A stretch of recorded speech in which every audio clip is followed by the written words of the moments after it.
David Diamond was 21 years old in 1936, the year in which he composed his very first string quartet, entitled Concerto for String Quartet.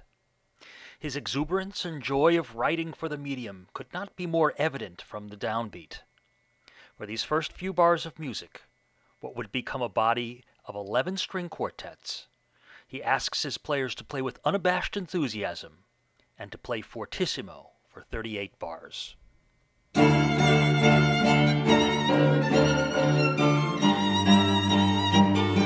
Here, as in later examples from other Diamond string quartets, it is impossible not to be aware of Diamond's trademark offbeat accents and constant flow of energy.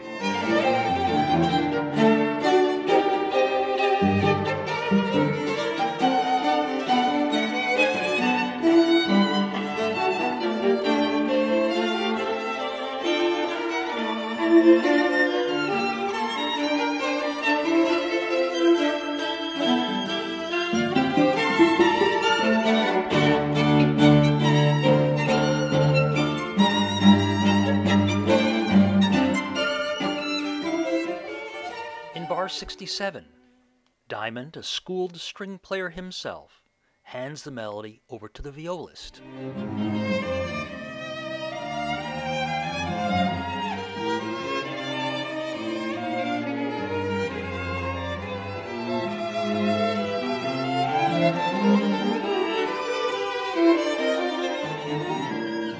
The final 9 bars of this 3-minute opening movement revert back to the opening's octaves in the cello.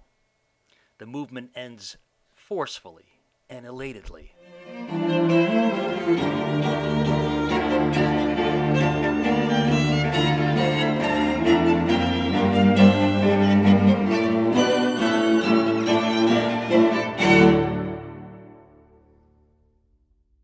I had always admired the performers of a string quartet, Diamond reverently stated decades later, because they had to be perfect musicians, technically and interpretively.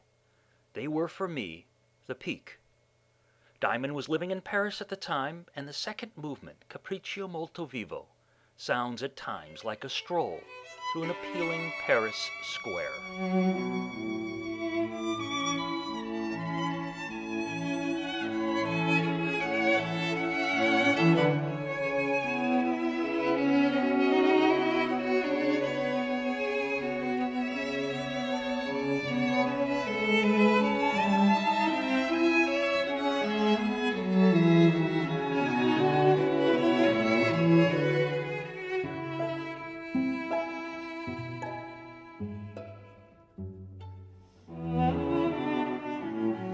I dedicated the work to Albert Roussel because he had done so much, Diamond said. Roussel, an important French composer influenced by the Impressionism of Debussy and Ravel, had died that year. Roussel was just 68. Diamond continues. That very summer he gave me letters to meet the conductor Charles Munch. I also met other important musicians, such as Florent Schmidt and Arthur Honigberg, all of those who had come for the exposition the following year.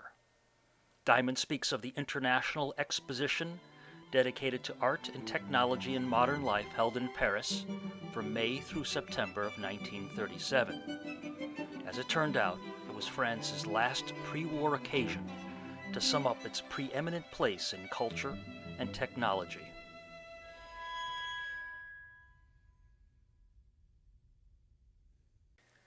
The centerpiece of this 16.5-minute concerto for string quartet is its third movement. Prominently displayed is the cello's full range, the youthful composer allowing a surprising depth of expression to the cellist.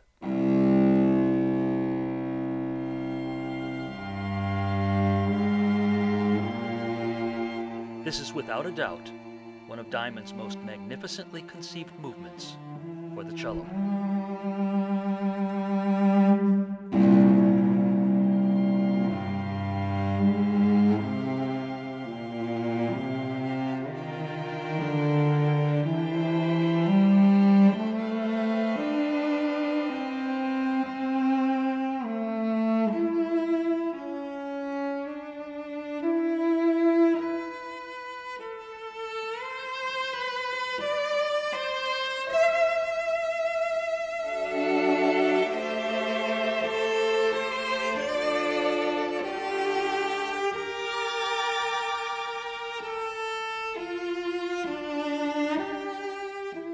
Roussel was fascinated by the way I had notated the quartet, Diamond said.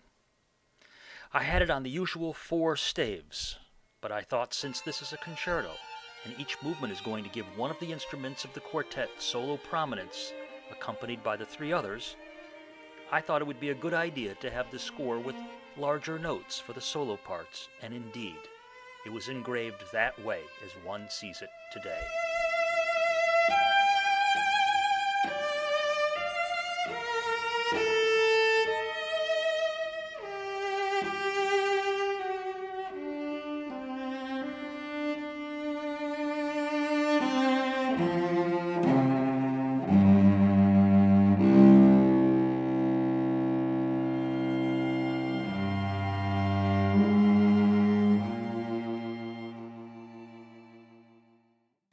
The final movement's 3-minute scherzo is a fugue that foreshadows Diamond's lifelong fascination with the form. No fugue is easy to play, though this is not one of Diamond's complex fugues that we will hear in later quartets. It nevertheless is full of joy and energy.